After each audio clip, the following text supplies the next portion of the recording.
सड़कों पर चलती 50-60 लाख रुपए की गाड़ियों पर अक्सर आपने हूटर और सायरन की आवाज सुनी होगी। गाड़ियां पास से निकलती हैं तो लगता है जैसे सीधे मुख्यमंत्री या फिर प्रधानमंत्री का काफिला निकला हो। लेकिन कई बार जब पीछे मुड़कर देखते हैं तो दिखाई देता है कि कोई फलाना साहब अपनी प्राइवेट गाड़ी में हूटर और सायरन लगवाए हुए है और धौंस जमाने के लिए सड़क पर बत्ती वाली गाड़ी से घूम रहे हैं। और अगर आप इंदौर में रहते हैं तो यह आपके लिए बड़ा ही कॉमन होगा, क्योंकि वहां विधायक पुत्र रुद्राक्ष शुक्ला बिना हूटर और सायरन के चलते ही नहीं है। लेकिन ऐसे ही कुछ नेताओं और उनके बच्चों की मुसीबत अब बढ़ सकती है, क्योंकि इंदौर हाईकोर्ट ने एक आदेश दिया है और इस आदेश में साफ कहा है कि जो भी अपात्र अब हूटर, सायरन, फ्लैश लाइट और नंबर प्लेट पर कुछ लिखकर चलेगा उस पर कार्रवाई होगी। हाईकोर्ट ने इन लोगों को 7 दिन का वक्त दिया है और कहा है कि गाड़ियों से ये सब हटा लें और प्रमुख सचिव, डीजीपी, डिप्टी कमिश्नर और आरटीओ से इस बारे में 4 हफ्ते में जवाब भी मांगा है।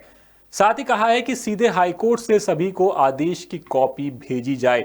बता दें कि देवास माता टेकरी में आधी रात को हूटर बजाते हुए और बत्ती वाली कार से घुसने वाले और रोज विधायक लिखी कार से घूमने वाले विधायक गोलू शुक्ला के बेटे रुद्राक्ष शुक्ला की गाड़ियों पर ऐसे ही हूटर, सायरन और बत्तियां लगी हैं।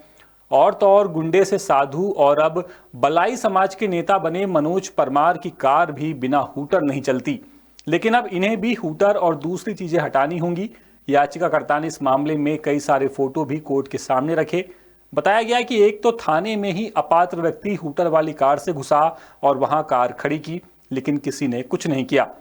तर्क दिया गया कि राज्य सरकार ने मार्च 2025 में सर्कुलर जारी करते हुए सभी पुलिस अधीक्षक और आरटीओ को आदेश दिया था कि जो भी निजी और अपात्र वाहन अवैध रूप से हूटर, सायरन, फ्लैश लाइट लगा रहे हैं और गलत तरह से नंबर प्लेट लगाकर चलते हैं, उन पर कार्रवाई की जाए। इसके बाद भी पुलिस प्रशासन और दूसरे किसी भी विभाग ने कोई कार्रवाई नहीं की और अब हाईकोर्ट का यह आदेश आया है। देखना है कि इस आदेश के बाद विधायक के बेटे और दूसरे ऐसे नेता जो सायरन और हूटर के हकदार नहीं हैं, उन पर कुछ असर होता भी है या फिर नहीं, या फिर जो जैसा है वैसा ही चलता रहेगा। ये पूरी खबर इंदौर से हमारे विशेष संवाददाता संजय गुप्ता लेकर के आए थे। अपडेट्स के लिए आप बने रहिए द सूत्र के साथ। नमस्कार। लेटेस्ट, इन्वेस्टिगेटिव और इन डेप्थ खबरें देखने के लिए ज्वाइन कीजिए द सूत्र का व्हाट्सएप चैनल, सब्सक्राइब कीजिए यूट्यूब चैनल, लाइक कीजिए फेसबुक पेज और पढ़ते रहिए वेबसाइट www.dasudr.com।